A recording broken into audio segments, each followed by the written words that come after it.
I want you to find 10 to 15 minutes. That's it. That's all it takes. 10 to 15 minutes. I want to teach you how to use some simple things to push through the excuses that are always going to be there and the fear that's always going to be there, so that you can do what you need to do every day to get yourself closer to whatever that big goal is. How you start your morning determines how your day goes. That's right, how your morning starts determines how your day goes. There's so much research about productivity and happiness. So many of you are focused on, what do I need to do? How do I get more stuff done? And you get busier and busier. I want you to understand something. Being productive, being happy, and being in control of your life, it has nothing to do with when you get up. It has everything to do with how you get up. And so, a routine refresh is something that you have to do. You have to do it because you must have a morning routine. If you don't have a morning routine, your entire day will get hijacked. If you don't have a morning routine, you're going to wake up behind. You're going to wake up stressed. You're going to wake up and make a major mistake, which is you're going to let the world come into your brain and set your priorities before you even put yourself first. And so routine refresh is critical. Refresh your routine. Why is this important? Because there's so much science that talks about the power of your morning routine. And there's also so much noise out there about the morning routine. But all of the articles out there tend to be written by guys that have 2.5 hours before work starts to somehow drink tea, meditate, go to yoga, exercise, and drink bulletproof coffee, and sit in a sauna. And I don't know what planet these people live on, but they clearly don't have children or a job they need to get to at 8 o'clock in the morning. It's about being realistic. Realistic about the fact that you need a morning routine, but a morning routine that works for you. So I'm going to walk you through the science of a morning routine. And I'm going to take you step by step in this guide through how you should be thinking about the components of what you want to do every morning in your morning routine and the customization of your morning routine so that it works for you. Because the truth is, if it doesn't work for where you are in your life right now, you're not going to do it.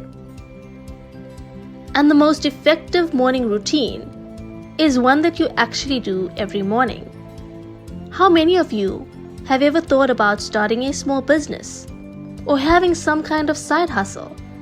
Some people used to have the dream, I want to own my own home. Now people have the dream, I want to start my own business. And so whether you want to have a side hustle or start a business of any size, shape, or form in any vertical that you can think of, this is a question that you need to pay attention to. I'm terrified to start. I know I have the potential to be really successful, but I just can't get myself to actually do something about it.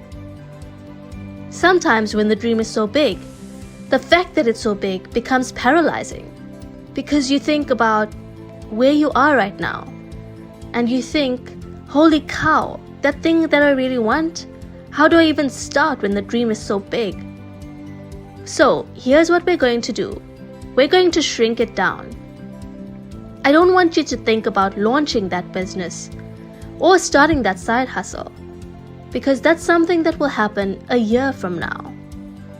What you need to do is shrink your thinking. You need to think about researching small businesses. You need to think about preparing to launch a small business. You need to think about learning how to launch a small business.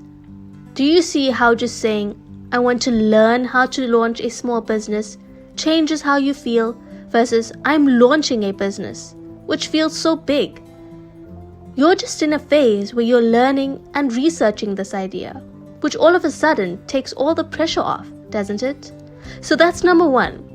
Let's shrink it, and now let's talk about launching it. Let's not talk about building it. Let's talk about researching it and learning about it. So that takes the pressure off. The next thing you need to do is focus on something that's been spoken about often. If you're researching and learning about launching a business, all you need to do is find 10 to 15 minutes. That's it. That's all it takes. 10 to 15 minutes. And you need to do one thing for 10 to 15 minutes a day that helps you learn or to research the idea of launching a business. How many of you are starting to feel a bit lighter? How many of you are starting to think, holy cow, if I'm thinking about it that way, I could actually get started today? Making it smaller and making it something that you're learning about, rather than doing and launching, somehow frees up the ability to actually get started. You need to do one small thing a day. What could you do? You could read an article about someone that launched a small business for the first time. You could look online for 10 to 15 minutes for a small business networking event. You're not launching or building a business yet. You're just researching and learning about it.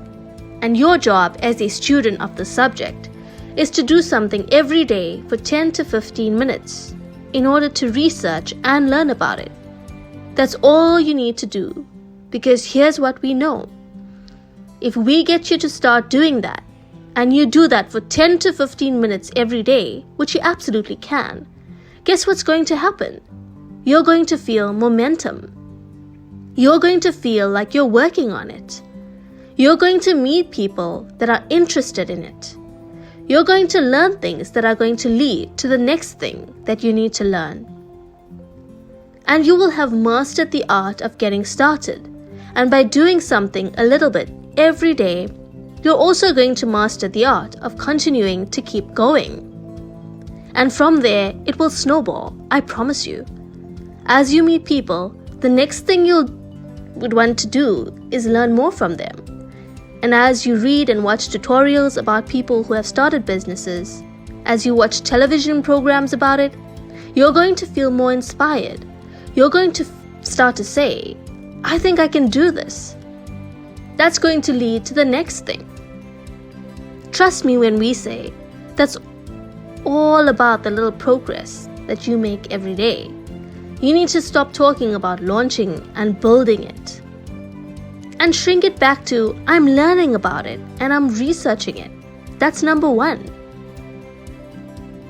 Number 2, for 10 to 15 minutes a day, you are a student of the subject. That's it. Get yourself a notebook where you keep all your notes.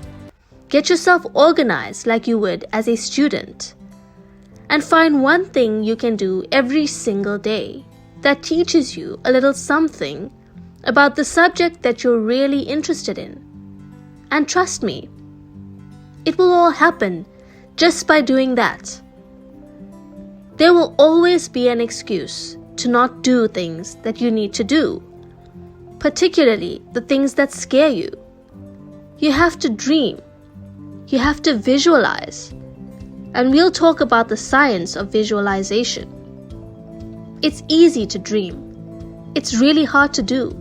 And we want to teach you how to use some simple things to push through the excuses that are always going to be there and the fear that's always going to be there, so that you can do what you need to do every day in order to get yourself closer to whatever that big goal is. What you need to do is you need to use a science-backed tool called visualization to your advantage. There's a hard science around visualization, though most people only explain 50% of what you're supposed to do. But it's critical that you understand the 2-step process of what you're going to do in terms of visualization. And that's the piece of visualization that everyone misses, that the science says is most important. You can't just write down your goals. It won't work. You can't just put up a board with photos on it. It won't work.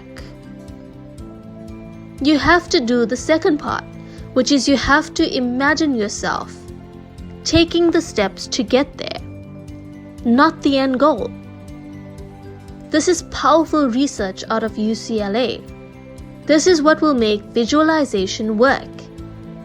Not just the pretty end game, but visualize the steps you're taking to get there. And here's the kicker. Are you ready for the most important research? You've got to allow yourself to feel the emotions associated with it. You've got to make your vision board. It's a really powerful thing to do for sure, but then you need to visualize yourself every day doing the steps leading up to it. And feel those emotions. Feel the emotions that you will feel as you're doing all these things. Enjoy this video, subscribe to Transformation Spot for more content like this. Thanks for watching.